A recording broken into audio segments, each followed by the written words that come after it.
I siti archeologici sommersi della Sicilia saranno accessibili anche ai subacquei non vedenti. Lo prevede un accordo siglato tra la Soprintendenza del Mare e un'associazione pugliese, Progetto Paolo Pinto, che si svilupperà nei prossimi 3 anni, contemplando numerose iniziative per lo sviluppo di un'accessibilità completa indipendentemente dai siti. L'adeguamento degli itinerari archeologici subacquei creati dalla Soprintendenza del Mare nei fondali siciliani, anche per le persone con grave disabilità visiva, è una delle nostre priorità, quanto dichiarato dall'assessore beni culturali Scarpinato. È in cantiere anche un progetto per formare istruttori e guide presso i centri di immersione siciliani, in modo da favorire questo particolare settore turistico, una realtà già esistente in altre parti d'Italia e che la Sicilia vuole accogliere adeguando parte dei suoi percorsi culturali sia nella tipologia di fruizione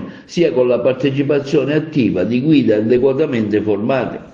L'associazione Albatros Paolo Pinto vanta un'esperienza ventennale nel campo delle immersioni per subacquei non vedenti e ha progettato e standardizzato la didattica ASBI fondata sull'autonomia consapevole e sulla coscienza dell'ambiente marino. Il metodo elaborato è utilizzato dagli istruttori durante l'immersione avvalendosi di sussidi e supporti come un riconoscitore che permette di individuare 114 specie subacquee endemiche e numerose tipologie di reperti archeologici. Sarà l'occasione per standardizzare alcune delle procedure già sperimentali in base di esperienze effettuate nei laghi della Puglia e del lago di Bolsena, dice il sovrintendente del mare Maurici. Per la fruizione degli itinerari sommersi siciliani è in programma anche la realizzazione della stampa in 3D di modelli dei siti subacquei da utilizzare nel corso dei pre-immersione al fine di consentire ai subacquei non vedenti di toccare con mano i reperti che troveranno sott'acqua.